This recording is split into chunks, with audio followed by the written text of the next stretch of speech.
জাতীয় থেকে আন্তর্জাতিক, প্রান্তিক জনপদ থেকে নগর চারপাশ, ঠিক কী ঘটছে এই মুহূর্তে এসব নিয়ে আয়োজন এখন চারদিক। পুরো আয়োজনের সঙ্গে আছি সাজিদ আরাফাত। লিবিয়া থেকে দেশে ফিরলেন অনিয়মিত ও অবৈধ ৩০৯ বাংলাদেশি নাগরিক। দেশটির ব্যবস্থাপনায় একটি চার্টার ফ্লাইটে সকাল 8:30টার দিকে হজরত শাহজালাল আন্তর্জাতিক বিমানবন্দরে অবতরণ করেন তারা। দেশে ফেরা এই নাগরিকদের অধিকাংশই দুবাই, কাতার ও মিশর হয়ে লিবিয়া গিয়েছিলেন। সেখানে কাজ দেওয়ার কথা বলে দালালরা তাদের বিভিন্ন এজেন্টের কাছে বিক্রি করে দেয়। পরে তাদের মুক্তির জন্য এক একজনের কাছ থেকে ৮ থেকে ১০ লাখ টাকা করে মুক্তিপণ আদায় করে সেখানকার দালালরা। অবশেষে দেশের দূতাবাসের সহযোগিতায় দেশে ফেরার সুযোগ পান তারা। লিবিয়া অবস্থানকালে নিজেদের তিক্ত অভিজ্ঞতার বর্ণনা দেন তারা। একই প্রক্রিয়ায় আগামী ৩০ অক্টোবর মিসরাতা ও ত্রিপোলি থেকে নিবন্ধিতদের মধ্যে অবশিষ্ট আরও ৩ শতাধিক বাংলাদেশিকে দেশে প্রত্যাবাসনের প্রক্রিয়া চলছে।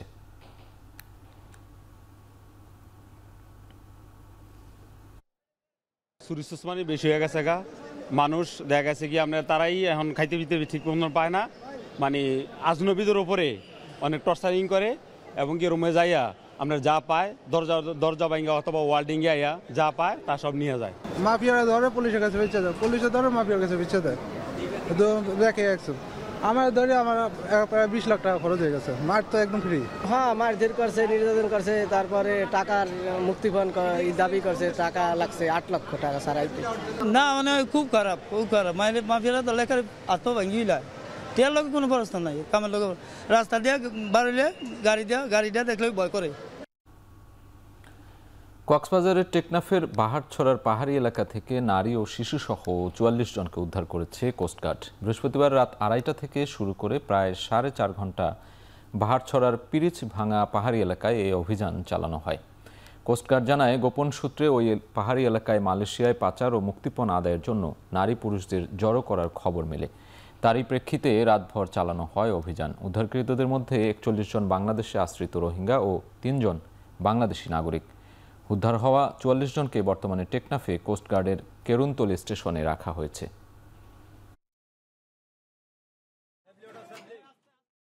সুনামগঞ্জের টাঙ্গুয়ার হাওরে ঘুরতে গিয়ে বাস খাদে পড়ে মা মেয়ে নিহত হয়েছেন। আহত হয়েছেন আরও ১০ জন। ভোর ৫:৩০টার দিকে জেলার শান্তিগঞ্জ উপজেলার পাগলা বাজারের কাছে এ দুর্ঘটনা ঘটে। পুলিশ ও স্থানীয়রা জানায়, ঢাকা থেকে রওনা দিয়ে সেজুতি পরিবহনের বাস ভোরে দুর্ঘটনাস্থলে নিয়ন্ত্রণ হারিয়ে খাদে পড়ে উল্টে যায়। এ সময় ঘটনাস্থলেই মঞ্জুরা আক্তার ও তার মেয়ে আয়েশা সিদ্দিকা নিহত হন। পরে শান্তিগঞ্জ ফায়ার সার্ভিস ঘটনাস্থলে পৌঁছে নিহতদের উদ্ধার করে। এই ঘটনায় আহতদের শান্তিগঞ্জ উপজেলা স্বাস্থ্য কমপ্লেক্সে ভর্তি করা হয়েছে।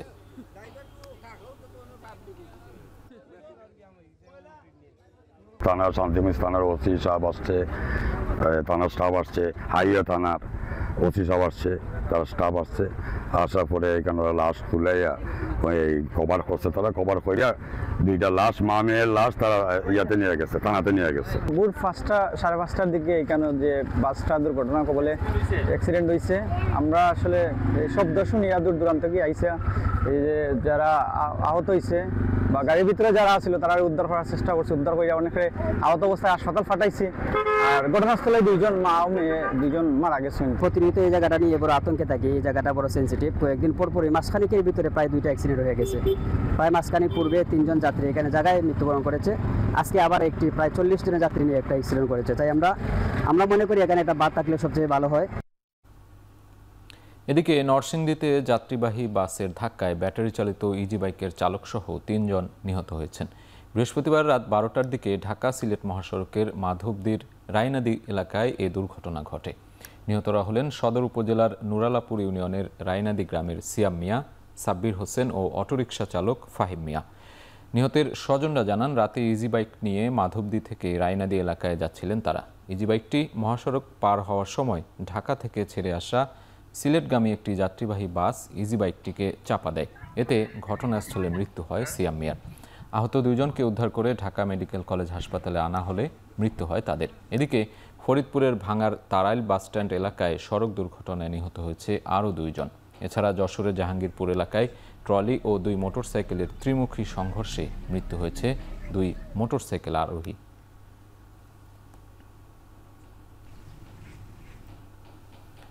ভারতের অন্ধ্রপ্রদেশের কুর্নুলে ভলভো বাসে আগুন লেগে অন্তত 19 জন নিহত হয়েছে। শুক্রবার ভোরে এই দুর্ঘটনা ঘটে। বাসটি 40 জন যাত্রী নিয়ে হায়দ্রাবাদ থেকে বেঙ্গালুরুর উদ্দেশ্যে যাত্রা করেছিল। কুর্নুল জেলার উলিন্দা কোন্ডার কাছে একটি মোটরসাইকেল এসে বাসটিতে ধাক্কা দিলে আগুন ধরে যায়। মাত্র 2 থেকে 3 মিনিটের মধ্যেই আগুন পুরো বাসে ছড়িয়ে পড়ে। এ ঘটনায় 19 জনকে দগ্ধ অবস্থায় উদ্ধার করা হয়। গুরুতর অবস্থায় 15 জনকে হাসপাতালে নেওয়া হয়।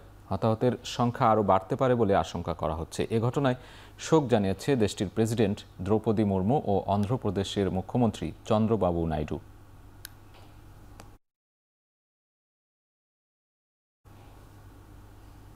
রাজধানীর কাঁচা বাজারে উঠতে শুরু করেছে শীতের আগাম সবজি। এতে কিছুটা সরবরাহ বাড়ায় ভোক্তাদের নাগালে আসতে শুরু করেছে বিভিন্ন ধরনের সবজি। তবে বৃষ্টির প্রভাবে আগাম ফসল ক্ষতিগ্রস্ত হওয়ায় সবজির সরবরাহ পুরোপুরি স্বাভাবিক হয়নি। ছোট ফুলকপি বিক্রি হচ্ছে 40 থেকে 50 টাকায়, আর বড় ফুলকপি ও বাঁধাকপি মিলছে 100 টাকায়। বেগুন, শিম, টমেটো মিলছে 80 থেকে 120 টাকায়। তবে গোল বেগুনের দাম বেড়ে দাঁড়িয়েছে 280 টাকায়। বাজারে দেশি মরিচের দেখা খুব একটা না মিললেও ভারতীয় মরিচ বিক্রি হচ্ছে 160 থেকে 180 টাকায়। ডিমের ডজন বিক্রি হচ্ছে 130 টাকায়।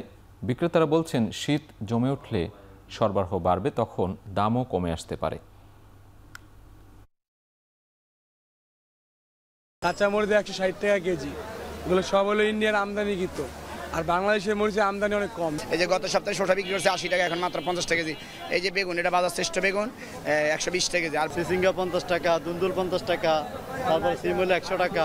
মাছের দামটা তুলনামূলক আজকে একটু বেশি, আর কাঁচা বাজার আগের চেয়ে তুলনামূলক কম। আমি কাতল মাছটা নিচ্ছি 400 টাকা কেজি। এটা মূল আমার এলাকা হয়তো 300 উপরে, 300 হাইয়েস্ট। সাতটা ব্রয়লার 70 বেচছি, সোনালি 270, আর অরিজিনালটা 300, 310। ছুটির দিনের বাজারে কিছুটা হলেও স্বস্তি বিরাজ করছে। বাজারে শীতকালীন সবজি ওঠায় কমছে দাম, সরবরাহ ভালো থাকায় মাছের দামও কিছুটা কমেছে। ময়মনসিংহের মেছুয়া বাজারে ফুলকপি, বাঁধাকপি, শিম, মূলার মতো শীতকালীন সবজির সরবরাহ বাড়ায় কমেছে দাম। সব ধরনের সবজির দাম মানভেদে কেজিতে কমেছে 15 থেকে 20 টাকা পর্যন্ত। সপ্তাহ ব্যবধানে মৌলভীবাজারেও কমেছে সবজির দাম। কেজিতে দাম কমেছে 15 থেকে 20 টাকা পর্যন্ত। এদিকে সৈয়দপুরের মাছ বাজারে চাষের মাছ ও সামুদ্রিক মাছের দাম কিছুটা বাড়লেও কমেছে চিংড়ি সহ বেশ কিছু দেশি মাছের দাম। সিলেটের পাইকারি বাজারে দাম কেজি প্রতি 10 থেকে 20 টাকা কমলেও খুচরা বাজারে মাছ বিক্রি হচ্ছে আগের দামে। এছাড়াও চট্টগ্রামের বাজারে অধিকাংশ মশলা পণ্যের দাম কমেছে। সপ্তাহ ব্যবধানে প্রকারভেদে কেজি প্রতি মশলার দাম কমেছে 50 থেকে 100 টাকা পর্যন্ত। সুবিধাবঞ্চিত রাজধানীর শেরেবাংলা এলাকার বাসিন্দাদের বিনামূল্যে চিকিৎসা সেবা দিয়েছে বাংলাদেশ জামায়াতে ইসলামী। রাজধানীর শেরেবাংলা নগর থানা উত্তরের উদ্যোগে বিনামূল্যে মেডিকেল ক্যাম্পের আয়োজন করা হয়। আধাবেলার এই ক্যাম্পেইনে নারী, পুরুষ ও শিশুসহ বিভিন্ন বয়সী রোগীদের বিনামূল্যে চিকিৎসা সেবা সহ প্রয়োজনীয় ওষুধ সরবরাহ করা হয়। আয়োজকরা জানান, মানব সেবার অংশ হিসেবে এমন আয়োজন জামায়াতে ইসলামের।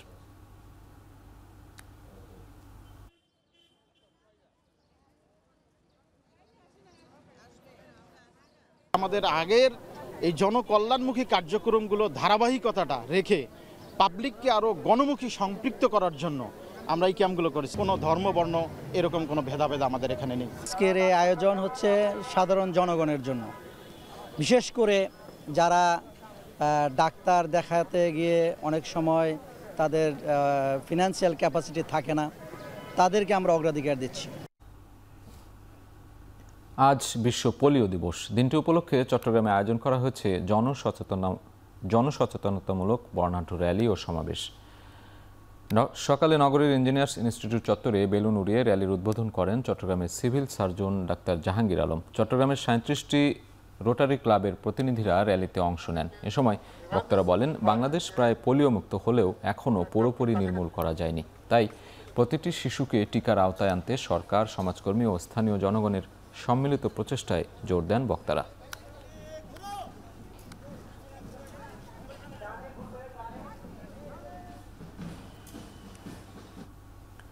নগর হোক সাইকেল বান্ধব, সাইকেল লেন হোক বাধ্যতামূলক স্লোগানকে ধারণ করে রাজশাহীতে অনুষ্ঠিত হলো সাইকেল র্যালি। মেট্রোপলিটন পুলিশ ও রাউন্ড টেবিল বাংলাদেশের যৌথ আয়োজনে সহযোগিতা করেছে দুরন্ত বাইসাইকেল। সকালে কেন্দ্রীয় ঈদগাহে প্রাঙ্গণে এই আয়োজন শুরু হয়। এ সময় সাইকেল দিয়ে নানা স্ট্যান্ড শো প্রদর্শনী করা হয়। প্রধান অতিথি হিসেবে র্যালির উদ্বোধন করেন উপ পুলিশ কমিশনার ট্রাফিক নূরে আলম সিদ্দিকী।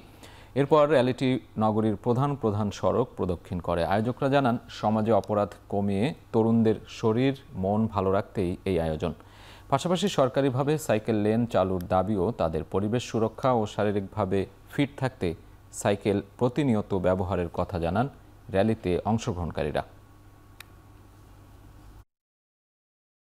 বিগিনার হিসেবে আজকে এখানে আসার কারণ হচ্ছে যে সকলে একসঙ্গে এখানে একটা শোডাউন করা এবং সকলের আমাদের এখন এখানের যে মোটোটা সেটা হচ্ছে যে নগর হোক সাইকেল বান্ধব এবং সাইকেল হোক লেন বান্ধব। আজকে আমাদের এই শোটাতে অংশগ্রহণ করে অনেক ভালো লাগলো এবং আমরা এই সাইকেল স্ট্যান্ড এবং সাইকেলিং করে আমাদের শরীর চর্চা ঠিক থাকে। শব্দ দূষণ থেকে আমরা পরিত্রাণ পেতে চাই এবং স্বাস্থ্য সুস্থ রাখতে আমরা সাইকেল ব্যবহার করতে চাই। আমরা চাচ্ছি প্রতিটা জেলা এবং বিভাগীয় শহরকে সাইকেল হোক পরিবেশ বান্ধব এবং আমরা একটি সাইকেল লেন চাচ্ছি। সাইকেলের যে শো দেখালেন আপনারা এবং সাইকেল নিয়ে আজকে র্যালি করবেন, এই যে এই শো কিন্তু এটা একদিন 2 দিন 3 দিন বা 7 দিনের প্র্যাকটিসে কিন্তু এটা সম্ভব হয় নাই। মাসের পর মাস, বছরের পর বছর এই প্র্যাকটিসগুলো করে কিন্তু আপনারা আজকে এই শোটা দেখাতে পেরেছেন। আন্তর্জাতিক প্রসঙ্গ। ইসরায়েল বিরোধী বিক্ষোভ করার 1 সপ্তাহ পরই ইসলামী রাজনৈতিক দল তেহরিক-ই-লাব্বাইককে নিষিদ্ধ ঘোষণা করল পাকিস্তানের কেন্দ্রীয় সরকার। ওই বিক্ষোভে পুলিশের সঙ্গে সংঘর্ষে প্রাণ হারায় অন্তত 5 জন। এরপরই দলটি নিষিদ্ধের দাবি ওঠে। গেল বৃহস্পতিবার পাকিস্তানের মন্ত্রিসভায় সন্ত্রাস বিরোধী আইনের অধীনে ধর্মীয় ডানপন্থী এই দলটিকে নিষিদ্ধ করা হয়। পরে এক বিবৃতিতে সরকারের পক্ষ থেকে জানানো হয়, টিএলপি সন্ত্রাসী ও সহিংস কর্মকাণ্ডে জড়িত। তবে এই নিষেধাজ্ঞা প্রত্যাখ্যান করে দলটি অভিযোগ করেছে, কেন্দ্রীয় সরকারের এই সিদ্ধান্ত অসাংবিধানিক, প্রতিশোধমূলক, অবৈধ এবং স্বৈরাচারী। গেল 4 বছরের মধ্যে দ্বিতীয়বারের মতো একটি ইসলামপন্থী দলকে নিষিদ্ধ করল পাকিস্তান সরকার। দেশের আইন ও গণতান্ত্রিক ধারার পরিবর্তন সহ বেশ কিছু দাবিতে আন্দোলন চালিয়ে যাওয়ার ঘোষণা দিয়েছে পেরুর জেনজি বিক্ষোভকারীরা। তাদের প্রস্তাবিত দাবির মধ্যে অন্যতম কংগ্রেসের পরিবর্তন, আইন প্রণেতাদের পুনর্নির্বাচন ব্যবস্থার অবসান ঘটানো, দ্বিকক্ষীয় ব্যবস্থা বাতিল করা এবং গণভোটের অধিকার পুনরুদ্ধার করা। একই সাথে সরকারের চাপ সত্ত্বেও বিক্ষোভ করার সাংবিধানিক অধিকার চেয়েছে তারা। এক সংবাদ সম্মেলনে জেনজিদের আন্দোলনের মুখপাত্র এ ঘোষণা দেন। দেশটির তরুণ প্রজন্মের এই বিক্ষোভের সঙ্গে একাত্মতা জানিয়েছে পরিবহন চালক, ব্যবসায়ী সহ সাধারণ মানুষ। সরকারের সীমাহীন দুর্নীতি, আর্থিক কেলেঙ্কারি এবং অর্থনৈতিক অস্থিরতায় হতাশ দেশটির নাগরিকরা।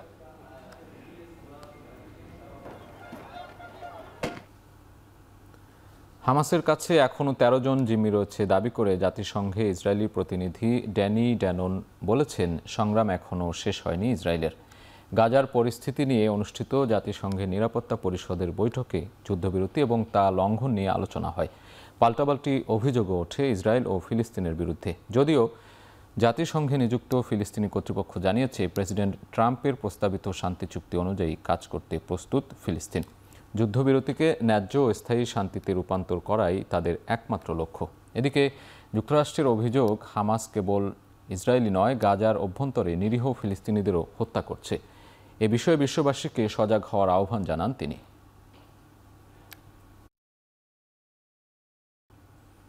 খেলার প্রসঙ্গ। লিটন দাসকে অধিনায়ক করে ওয়েস্ট ইন্ডিজের বিপক্ষে আসন্ন 3 ম্যাচের টি-20 সিরিজের প্রথম 2 ম্যাচের জন্য স্কোয়াড ঘোষণা করেছে বাংলাদেশ ক্রিকেট বোর্ড। এশিয়া কাপে ভারত ম্যাচের আগে ইনজুরিতে পড়েন নিয়মিত অধিনায়ক লিটন দাস। চোটের কারণে খেলতে পারেনি আফগানিস্তান সিরিজও, ছিলেন না ওয়েস্ট ইন্ডিজের বিপক্ষে ওয়ানডে সিরিজেও। তবে চট্টগ্রামে আসন্ন টি-20 সিরিজ দিয়ে ফিরছেন তিনি। সবশেষ আফগানদের বিপক্ষে খেলা টি-20 সিরিজ থেকে বাদ পড়েছেন অলরাউন্ডার সাইফুদ্দিন। এছাড়া ক্যারিবিয়ানদের বিপক্ষে স্কোয়াডে নেই কোনো চমক। চট্টগ্রামে বীরশ্রেষ্ঠ শহীদ ফ্লাইট লেফটেন্যান্ট মতিউর রহমান স্টেডিয়ামে ম্যাচগুলো অনুষ্ঠিত হবে 27, 29 ও 31 অক্টোবর।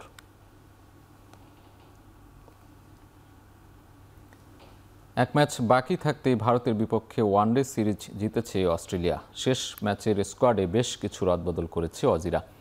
এছাড়া আসন্ন টি-20 সিরিজের স্কোয়াডেও এসেছে বেশ কিছু পরিবর্তন। দলে ফিরেছেন গ্লেন ম্যাক্সওয়েল। ভারতের সঙ্গে সিরিজ চললেও অস্ট্রেলিয়ার মূল লক্ষ্য অ্যাশেজ, আর তাই প্রথম 2 ম্যাচ জিতে ওয়ানডে সিরিজ নিশ্চিত হওয়ায় শেষ ম্যাচের আগে স্কোয়াডের কিছু ক্রিকেটারকে লাল বলের প্রস্তুতির জন্য ঘরোয়া ক্রিকেটে খেলতে পাঠাচ্ছে স্বাগতিকরা। শেষ ওয়ানডেতে বাদ দেওয়া হয়েছে মার্নাস লাবুশেনকে। তিনি শেফিল্ড শিল্ডে কুইন্সল্যান্ডের হয়ে খেলবেন। ডাক পেয়েছেন জ্যাক এডওয়ার্ডস ও ম্যাথু কুনেম্যানকে।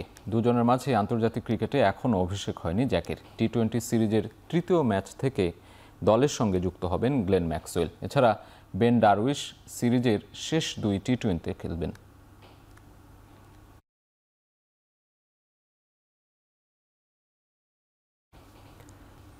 শেষ করছি এখন চারদিক। এখন টেলিভিশন ওয়েবসাইটে দেখতে ভিজিট করুন www.ekhon.tv। এছাড়া ফেসবুকে দেখতে ভিজিট করতে পারেন facebook.com/tv.ekhon। ইউটিউবে দেখতে ভিজিট করতে পারেন youtube.com/c/ekhontv।